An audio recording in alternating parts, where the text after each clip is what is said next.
Dans cette vidéo, je vais te donner deux activités de gestion du temps qui vont te permettre d'améliorer tes performances. La gestion du temps est une compétence et comme toute autre compétence, tu peux l'améliorer. Et c'est là que les activités de gestion du temps que je vais te partager par la suite seront utiles. Elles vont t'aider à perfectionner tes compétences en gestion du temps et ainsi tu deviendras beaucoup plus productif avec ton temps et ton équilibre entre ta vie professionnelle et ta vie personnelle. Mais la vérité est que nous n'avons que 24 heures par jour pour atteindre nos objectifs personnels et professionnels.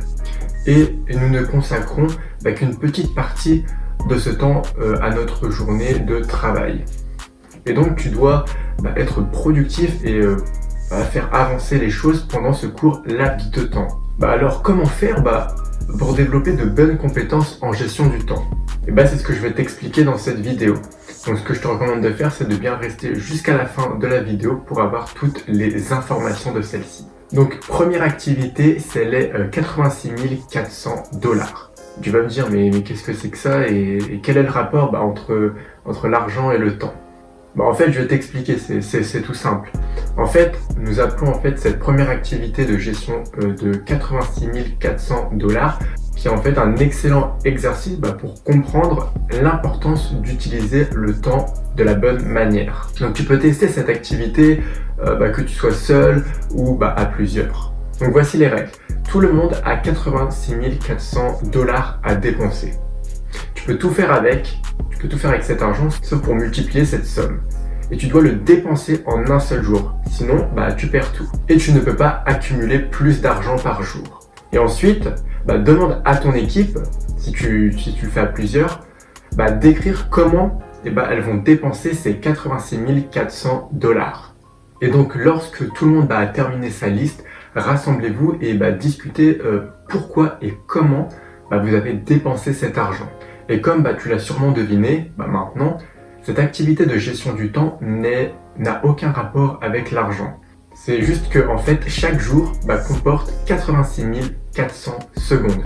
Et la façon dont tu choisis de le dépenser fait toute la différence. Donc que se passe-t-il lorsque tu abordes ton temps avec cette mentalité? Avec l'argent, tu peux mieux gérer tes activités quotidiennes et tirer le meilleur parti ensuite des choses que tu choisis de poursuivre. Ensuite, deuxième activité, c'est de remplir le pot. Ça s'appelle The Jar of Life en anglais ou le bocal de la vie en français. Et ce jeu se concentre davantage sur l'utilisation du temps plutôt que sur la valeur du temps. Et donc pour l'utiliser, tu auras besoin d'un grand pot pour chaque participant et des matériaux comme des gros rochers, des petits cailloux et du sable. Et donc maintenant, demande à ton équipe de remplir le pot avec tout le matériel. Et le but, c'est d'essayer de tout mettre dans le bocal. Et quiconque qui joue au jeu va mettre une certaine chose dans son bocal de manière impulsive. Donc ils peuvent d'abord remplir de sable et de gravier, laissant ensuite peu de place pour tous les gros rochers. Et donc la seule façon de remplir le pot avec tous les matériaux, c'est de mettre d'abord les gros rochers, ensuite les graviers et en dernier le sable. Tu vas me dire pourquoi? Pense à ton pot, comme si c'était ta journée et tes matériaux comme si c'était tes tâches.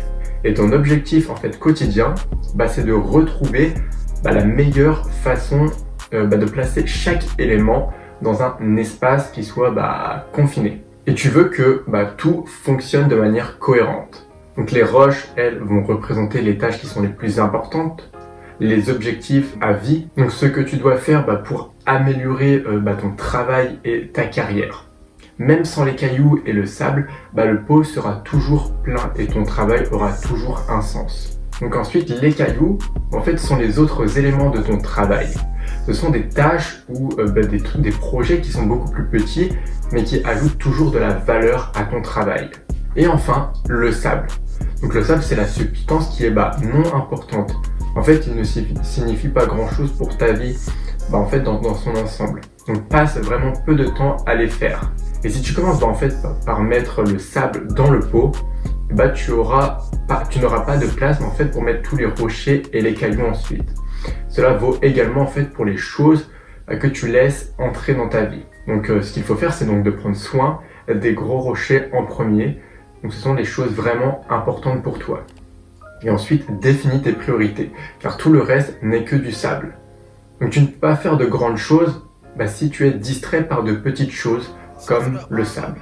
Donc j'espère que cette vidéo t'a aidé, mais ne quitte pas cette vidéo. Juste avant, je souhaiterais te partager, si tu veux aller beaucoup plus loin, si tu veux que je t'accompagne et que je t'aide davantage, tu peux cliquer sur le premier lien dans la description. C'est totalement gratuit et tu vas recevoir 4 fois par semaine des vidéos, des emails, des astuces supplémentaires pour t'aider un maximum. Donc je serai ravi de t'aider et de t'accompagner pour que tu réussisses à devenir beaucoup plus productif et efficace dans ton travail. En tout cas, on se retrouve pour une prochaine vidéo. N'hésite pas si tu as des questions. Salut!